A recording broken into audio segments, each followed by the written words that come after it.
सभी को जय श्री कृष्ण, जय श्री लक्ष्मीनारायण, जय सनातन धर्म। दैत्यराज दानव सुमाली की पुत्री कैकसी और विष्णुवा के संतान रावण, कुंभकर्ण और शूर्पणखा विभीषण हुए। जब पिता सुमाली के कहने पर कैकसी श्रेष्ठ गुण संपन्न पुत्र की इच्छा लेकर विष्णुवा के पास संध्या काल में जाती है। पिता की इच्छा का मान रखने के लिए कैकसी ने भयंकर वेला का विचार नहीं किया। जब विष्णुवा ने ध्यान लगाकर देखा कि कैकसी पुत्र प्राप्ति की इच्छा के लिए भयंकर वेला में आई है, इसीलिए वैष्णवा मुनि ने कैकसी को सूचित किया और कहा, तुम्हारे पुत्र क्रूर स्वभाव वाले और शरीर से भी भयंकर होंगे। तुम क्रूरतापूर्ण कर्म करने वाले राक्षसों को ही जन्म दोगे। विष्णुवा मुनि के यह वचन सुनकर कैकसी कृपा करने को कहती है। इसीलिए मुनि कैकसी से कहते हैं कि जो छोटा और अंतिम पुत्र होगा वो धर्मात्मा होगा। और ऐसा ही हुआ। कैकसी ने कुछ समय पश्चात क्रूर राक्षस को जन्म दिया, जिसके 10 मस्तक 20 भुजाएं, उसके शरीर का रंग कोयले के समान काला था। 10 मस्तक होने से विष्णुवा ने उसका नाम 10 ग्रीव रखा। उसके बाद कुंभकर्ण, शूर्पणखा और विभीषण का जन्म हुआ, जो धर्मात्मा थे। कैकसी अपने पुत्रों को समझाकर धर्मात्मा और तेजस्वी होने को कहती है। उसके बाद तीनों पुत्रों ने तपस्या की। कुंभकर्ण ने अपनी इंद्रियों को संयम में रखकर प्रतिदिन धर्म के मार्ग में स्थित होकर गर्मी के दिनों में अपने चारों ओर आग जलाकर धूप में बैठकर पंचाग्नि का सेवन करने लगा। वर्षा ऋतु में जल के भीतर रहकर ऐसे 10,000 वर्ष तपस्या करी। विभीषण तो धर्मात्मा ही थे, तो उन्होंने 5,000 वर्षों तक एक पैर पर खड़े होकर और 5,000 वर्ष तक दोनों हाथ और मस्तक ऊपर उठाकर सूर्य देव की आराधना की। इस प्रकार 10,000 वर्षों तक तपस्या की।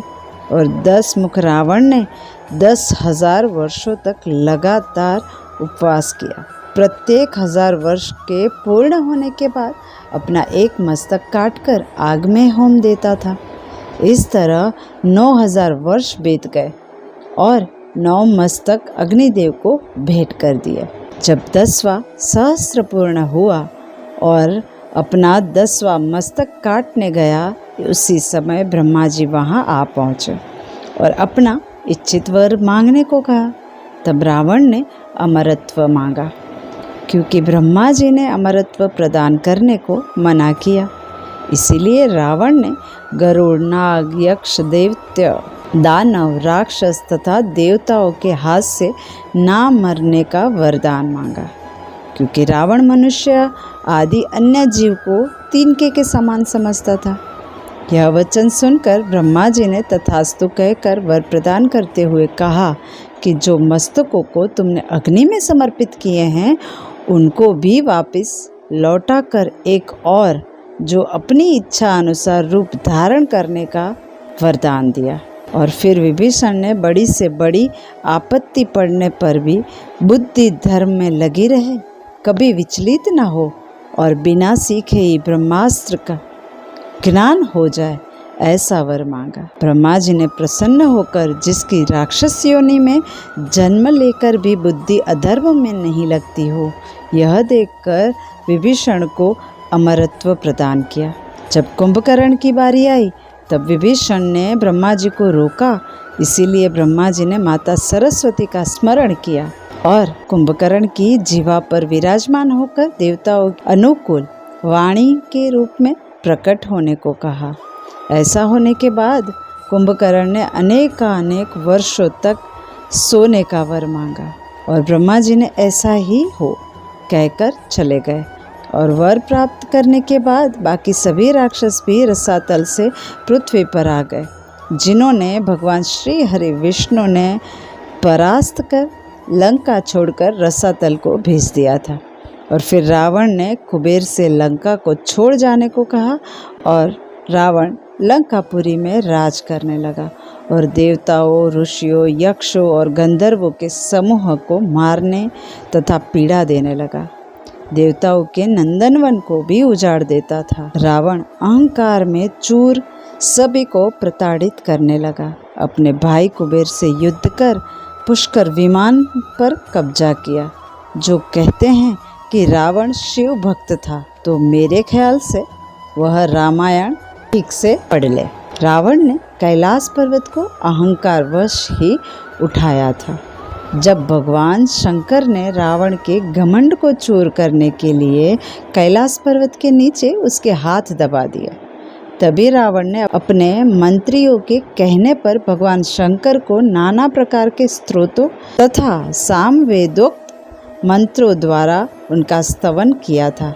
इस प्रकार हाथों की पीड़ा से रोते और स्तुति करते हुए 1000 वर्ष बीत गए। तब जाकर भगवान शंकर प्रसन्न हुए थे। तभी से 10 ग्रीव दशानन रावण नाम से प्रसिद्ध हुए थे। जो यह कहते हैं कि रावण ने सीता का हरण किया था, परंतु मर्जी के बिना सीता को छुआ भी नहीं था, तो रावण कितना संयमी था। तो यह बात सत्य नहीं है। रावण ने कोई भी स्त्री को नहीं छोड़ा था। वह इतना अच्छा था कि उसने अपनी बहन शूर्पणखा के पति का भी वध किया था। रावण ने अपने भाई कुबेर के पुत्र नल कुबेर की प्रेयसी रंभा के साथ भी बलात्कार किया था।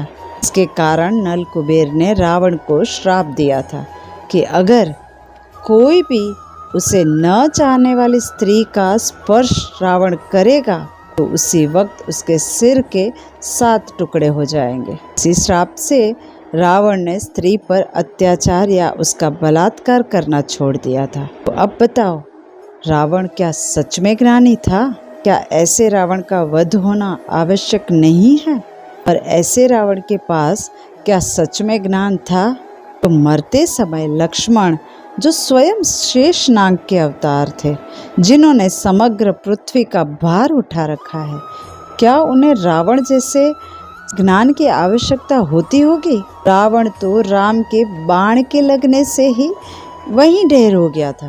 तो आज हम सभी रावण का दहन करके विजयादशमी का त्योहार मनाते हैं, जो हमें संकेत देता है कि कलयुग में आज भी ऐसे रावण होंगे जिनका दहन होना आवश्यक है। ऐसे रावण जिनके 10 मस्तक हमारे अंदर के विकारों को भी दर्शाते हैं। जब तक परमात्मा पर ब्रह्म स्वरूप श्री राम जैसे सरल नहीं बनेंगे, तब तक ऐसे रावण रूपी विकारों का वध हो ही नहीं सकता। इसके लिए हमारे मूल को पकड़ना होगा, हमारे लक्ष्य को निर्धारित करना होगा, तभी यह मुमकिन होगा। इसीलिए हम नव दुर्गा के 9 स्वरूप, जो हमारे गुणों का प्रतीक है, उसी के अनुसार अगर आगे बढ़ते रहें, जो 8 स्वरूप से गुजरेंगे, तभी तो सिद्धि को प्राप्त करेंगे और उसके बाद ही विजय होगी। सही मायने में विजयादशमी सार्थक होगी। शुभम भवतु।